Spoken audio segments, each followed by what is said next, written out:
साथियों, आज की वीडियो में मैं आपको कुछ ऐसे साल्ट के नाम बताऊंगा जिन साल्ट को देखकर आप ये डिसाइड करेंगे कि आपके खेत में किस स्तर का कीट है और उसको ख़त्म करने के लिए आपको किस लेवल का कीटनाशक लगाने की ज़रूरत है।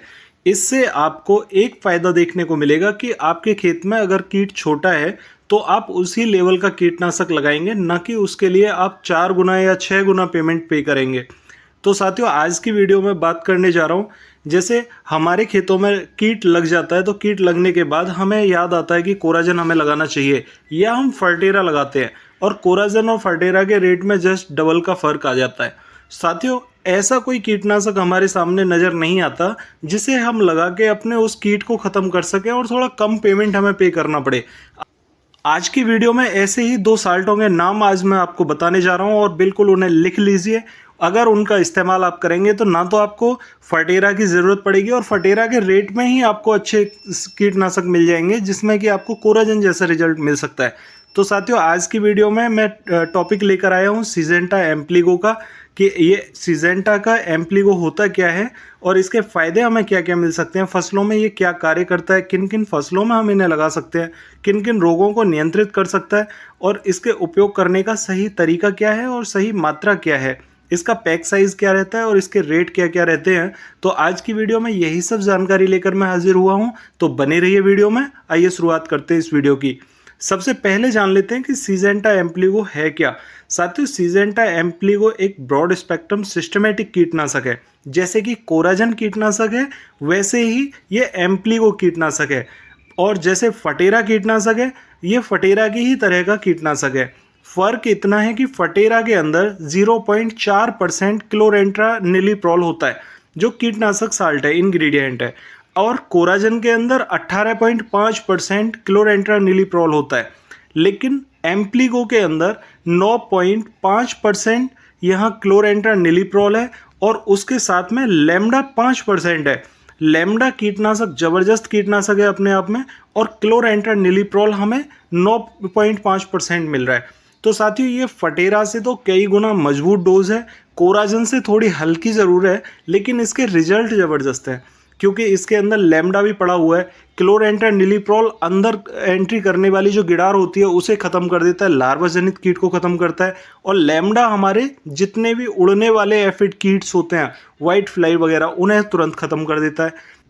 साथियों, अगर बात करें इसके साल्ट की तो क्लोरेंट्रानिलीप्रोल इसमें 9.5% है, लैम्डा इसमें 4.6% है, और यह कीटनाशक लेपिडोप्टेरॉन कीटों को बिल्कुल ख़त्म कर देता है। और साथियों, दूसरे जो उड़ने वाले एफिड कीट्स होते हैं, फ्लाइज होती हैं, उन्हें भी ये ज़बरदस्त ख़त्म करता है। और ये कीटनाशक इतना ज़बरदस्त है कि अगर इसको सही समय पर उपयोग कर लिया जाए तो जो हमारी लार्वा जनित बीमारियां होती हैं, लार्वा जनित कीट जो पैदा होते हैं, वो लार्वा से पहले जब अंडे बनाते हैं ये अंडों को ही ख़त्म कर देता है, और अंडों से लार्वा बनता है, लार्वा भी ख़त्म हो जाता है, और वयस्क कीटों पर तो ये प्रभावी है ही है। साथियों, एम्प्लीगो कीटों के खिलाफ में 0% की नीति पर काम करता है। तो ये सबसे अच्छा है किसान साथियों के लिए कि अगर इसका उपयोग कर दिया तो आपके खेत में कीट बचेगा नहीं, 0% पर काम करेगा ये। साथियों, जियोन टेक्नोलॉजी के हिसाब से काम करता है और लंबे समय तक सुरक्षा देता है। साथियों, अगर देखा जाए तो ये हर एक किसान की रीच का प्रोडक्ट है।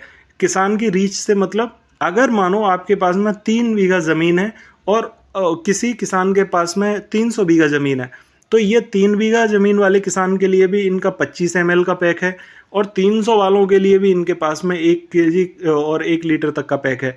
तो उन सभी किसान साथियों तक ये पहुंच सकता है जिन किसान साथियों को इसकी ज़रूरत है।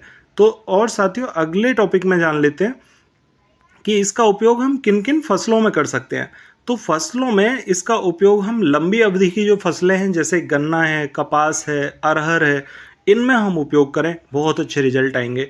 साथियों, शॉर्ट टर्म की जो फसलें हैं, जैसे चावल है, सोयाबीन है, मक्का है, इनमें उपयोग कर सकते हैं। बैगन, भिंडी, सब्जी वर्गीय जो फसलें हैं उनमें इनका उपयोग कर सकते हैं।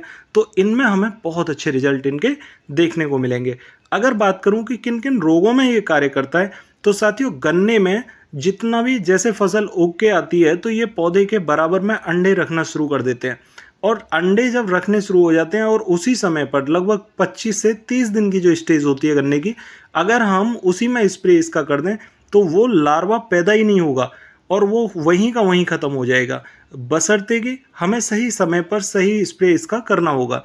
अगर हम नहीं कर पाते हैं तो ये वयस्क कीट भी अगर बन जाए तो उस समय पर भी इसका उपयोग हमारे लिए लाभकारी साबित होता है। साथियों, सूढ़ी गिडार जितनी भी होती है उसे ये ख़त्म कर देता है, फंगस को, पोका, बोइंग को, और ये 5 से 6 स्टेज में आता है। अगर हम किसी भी स्टेज में इसका उपयोग करते हैं तो ये वहाँ पर भी कारगर साबित होगा।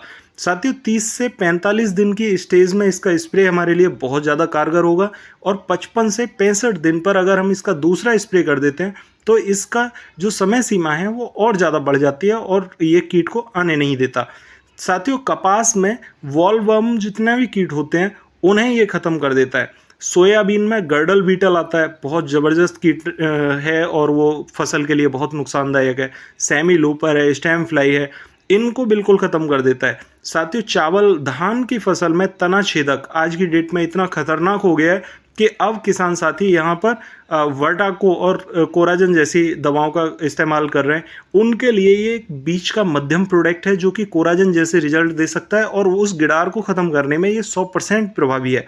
साथियों, रोपाई के 25 से 35 दिन पर जैसे कीट ये बनना शुरू होता है, जैसे हमारी गोभ में ये कीट पनपता है, उसी समय पर हमें इसका इस्तेमाल कर लेना चाहिए। और अगर इस्तेमाल हम कर लेते हैं तो ये कीट आगे बढ़ेगा ही नहीं। साथियों, अगर बात करूं अरहर में, तो अरहर में फली बनते समय फली छेदक लग जाता है, और ये फल छेदक जितना भी होता है वो काफ़ी हद तक नुकसान पहुंचाता है अरहर की फसल को। तो साथियों, 90 दिन से लेकर 95 दिन पर या 110 से लेकर 115 दिन पर इसका स्प्रे बहुत ज़्यादा लाभकारी है। मक्का में हमने देखा है कि बहुत ज़्यादा तना छेदक आजकल आ रहा है। पोका, बोइंग के लक्षण मक्का में बहुत ज़बरदस्त देखने को मिल रहे हैं। वाइट फ्लाई, ये साथियों सभी रोगों पर कारगर है अगर हम मक्का वर्गीय फसलों में इसका उपयोग करते हैं। बैगन में फल छेदक आता है, तना छेदक आता है, फ्लाई कीट लगते हैं बहुत ज़्यादा, इनमें हम इसका इस्तेमाल कर सकते हैं। टमाटर में उपयोग कर सकते हैं, भिंडी में इसका उपयोग कर सकते हैं। और बात करें कि इसके उपयोग करने का तरीका क्या है और इसकी मात्रा हमें कितनी रखनी चाहिए, तो साथियों हमें 80 से 100 ml प्रति एकड़ के हिसाब से दवा इसकी डालनी चाहिए प्रति एकड़।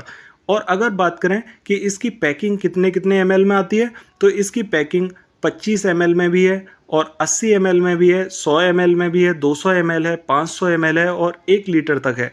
तो इसकी पैकिंग के हिसाब से इसका उपयोग हम कर सकते हैं। 100 ml दवा हमें प्रति एकड़ के हिसाब से लेनी है और 100 ml दवा को हमें 200 लीटर पानी के साथ में मिला के स्प्रे करना होगा। कम से कम 200 लीटर पानी तो होना ही चाहिए, चाहे किसी भी फसल में आप स्प्रे कर रहे हैं। 7.50 ml दवा हमें डालनी होगी। साथियों, 2 लीटर पानी में 1 ml दवा हमें डालनी होगी। फसल की उपज के 35 दिन बाद हम इसका स्प्रे कर सकते हैं। साथियों, सूखे खेत में इसका स्प्रे ना करें, ज़्यादा अच्छे रिजल्ट देखने को नहीं मिलेंगे। अगर खेत सूखा ही है तो एक बार पानी लगा लें, नमी जब बन जाए तब स्प्रे करें। स्प्रे करने के बाद में लगभग 3 पानी रेगुलर लगाएं, 1 से 2 दिन के गैप पर लगा दें।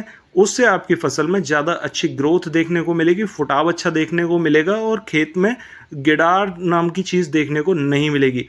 साथियों, अगर बात करें इसके ब्रांड्स की, तो ये सीजेंटा कंपनी का ब्रांड है। और अगर इसके रेट की मैं बात करूं तो ये समथिंग 100 ml का 550 रुपये से लेकर 600 रुपये तक आसानी से मिल जाएगा। आप इसका उपयोग कर सकते हैं। और कितना ज़बरदस्त है कि 1 एकड़ ज़मीन के लिए आपको 500 से 600 रुपये में कीटनाशक मिल रहा है। इससे अच्छा हमारे लिए क्या हो सकता है। हम फटेरा के लिए 700 से 800 रुपये पे करते हैं और हमें रिजल्ट उतने अच्छे नहीं मिल पाते, उतने लंबे समय के लिए नहीं मिल पाते। और साल्ट की अगर मैं बात करूं तो क्लोरेंट्रानिलीप्रोल जहां 0.4% आपको फटेरा में मिलता है 700 से 800 रुपये में, वो यहाँ 9.5% मिल रहा है और उसके साथ में लैम्डा 5% मिल रहा है। तो ये लंबे समय का कीटनाशक है और इसको आप हैवी फसलों में उपयोग कर सकते हैं, ज़्यादा अच्छे रिजल्ट मिलेंगे। साथियों, आशा करता हूँ आपको ये जानकारी ठीक लगी होगी। फिर भी अगर आपकी कोई क्वेरी हो आप कमेंट बॉक्स में पूछ सकते हैं। साथियों, अगर आपको लगता है कि यह जानकारी दूसरे किसान भाइयों के लिए ज़्यादा उपयोगी हो सकती है तो आप उन्हें शेयर ज़रूर कर दें। और आप चैनल पर नए आए हैं तो चैनल को सब्सक्राइब ज़रूर कर लें ताकि नई वीडियो का नोटिफिकेशन आपको सबसे पहले मिल सके। तो मिलते हैं फिर अगली वीडियो में, तब तक के लिए नमस्कार किसान भाइयों।